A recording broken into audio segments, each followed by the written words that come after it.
Hey, sexy gaming people. Right, rather unexpectedly, what's the date today? It's Wednesday the 20th. My first delivery has dropped for Dungeons and Dragons Adventurer. I wasn't expecting that for at least another 2 weeks, going on how they've delivered for Imperium and how they're delivering to my partner for Stormbringer.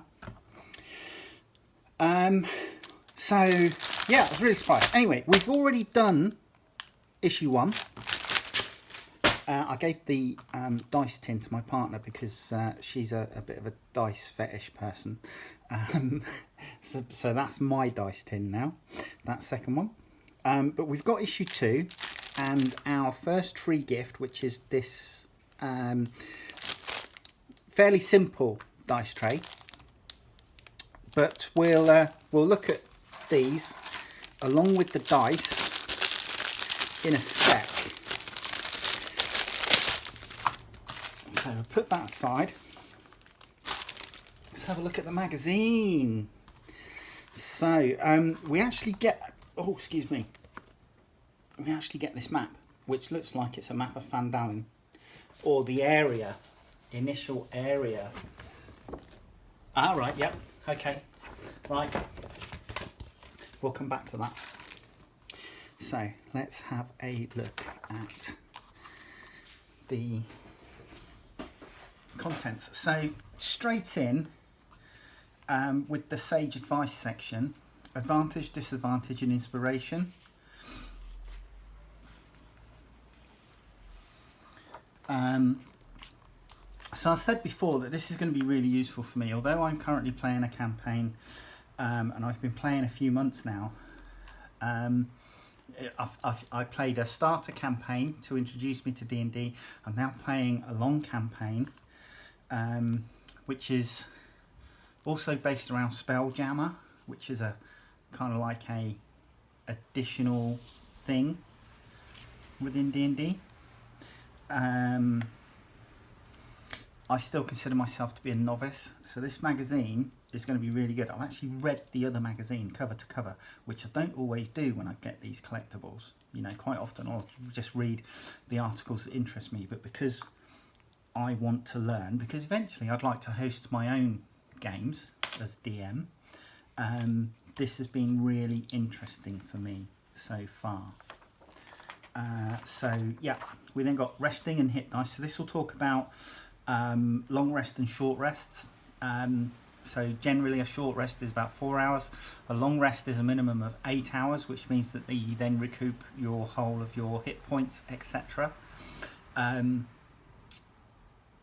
Some characters, like for example elves, don't need a long rest. They can recuperate within 4 hours, and they don't sleep per se. They meditate for 4 hours whilst being kind of like semi-awake, I think, is the story behind that. So this is good. Spellcasting explained. Now, I've currently run 2 characters which have both been human female fighters, but I'm interested. I might maybe in a later campaign run someone which does spell casting, so this will be interesting for me. I know you get spell slots, and obviously the higher you get in your experience in levels, the more spells and cantrips you can perform.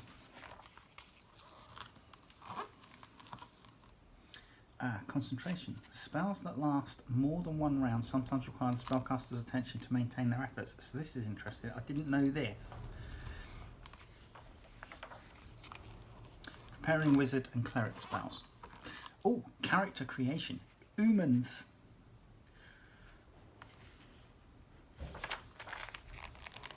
A broad spectrum. Rogue.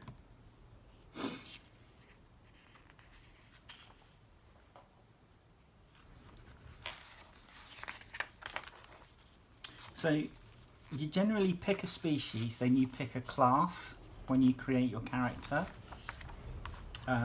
Human is one species. You've got tieflings, you've got Dragonborn, you've got gnomes. I think you can do like half orc. Obviously elves, and you can be like a dark elf as well. There's halflings, dwarves, etc. And then like you can have rogues, charlatans, fighters or soldiers, and so on and so forth. First level rogue features. So this goes into a lot more detail, I think, with regards to what you can do.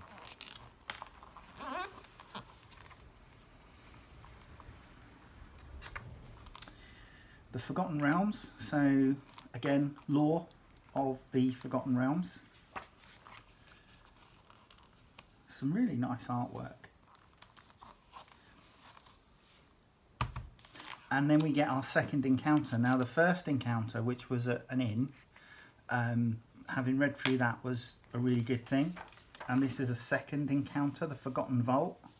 So from what I understand, there's going to be one major overarching story adventure, and these are all different encounters within that adventure.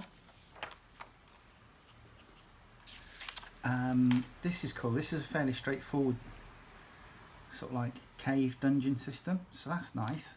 And obviously you get all this to help if you're DMing for friends, to help you spin the story and guide your adventurers through the encounter. Nice. Mimic. Animated armor. Medium construct unaligned. So you're also building up you're going to be building up a big bestiary for creatures within the Darren Edelmath's map. So you could photocopy this so that if it's discovered by the adventurers, it gives a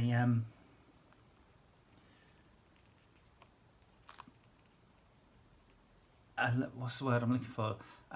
Perhaps a little bit more, not realism, but involvement, depth, immersion. That was the word I'm looking for. A little bit more immersion into the encounter. But this looks good. I'll read this with enthusiasm. I've been, oh god, Etsy. Oh my god.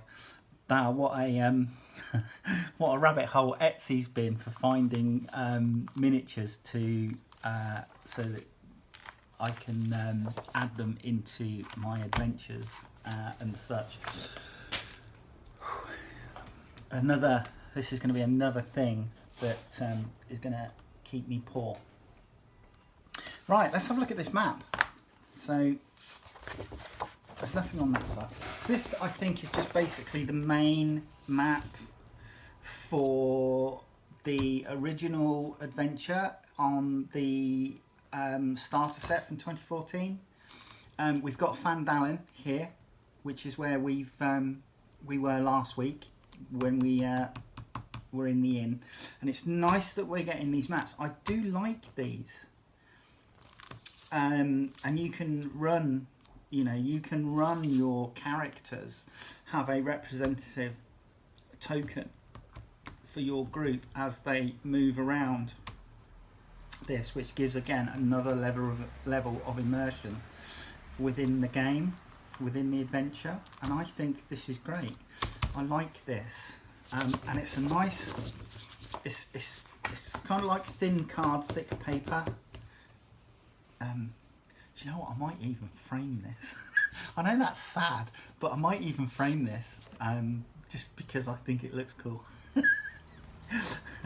But anyway, I digress.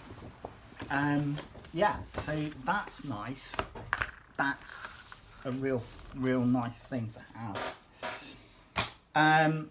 Dice. So we get a yellow set this time, imported and distributed by XxxX Partworks. So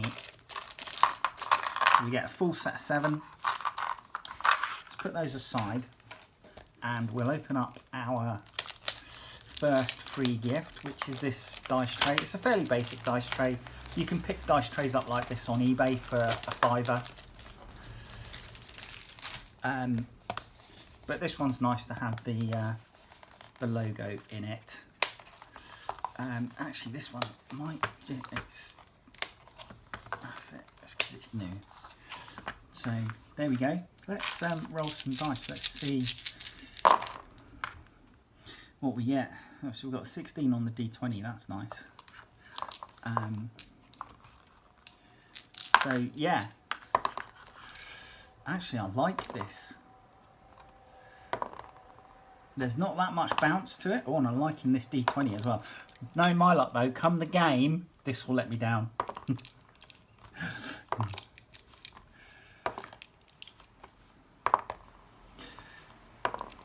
Okay, yeah, so, I mean, they're nice, clear dice. They'll go with my other dice that I've got just in my dice bag. But, yeah, they're nice. I like the colour. I do like the colour. It's always nice to have sets because if somebody rocks up and they've forgotten their dice, you can always lend them some. So, there you go. That was issue 2. As I say, it's probably going to be a few weeks now before I get the next delivery. If they're anything to go by, they'll probably post it out after the... So what, I'll get issues 3 to 6. So they'll probably look to post it out, I would think, just after issue 5's been released. And then I'll get it just after issue 6 is released. That's kind of what we've had in the past with regards to sort of like Imperium and Stormbringer. So I'm always like issues behind. I'm going to be very surprised if I get this ahead of all the other issues being released. So if I get the next delivery ahead of sort of like, I mean, I'll be very surprised if I get it sort of like after issue 4. I think it'll turn up probably just after, it'll arrive on my doorstep around about the same time that issue 6 is released. But there you go. So that was it. That was issue 2. So nice map. Came with this, which I really like, but then I'm easily pleased. I know there's been a lot of discord about the value, but for me, as a new adventurer that's fairly new to D&D, you know, I'm happy with it. I'm going to collect the series because it's just going to help me learn the game. The way that it's broken down, it's going to help me learn the game. But there you go. Join me in the next video. All right, take care. Bye-bye.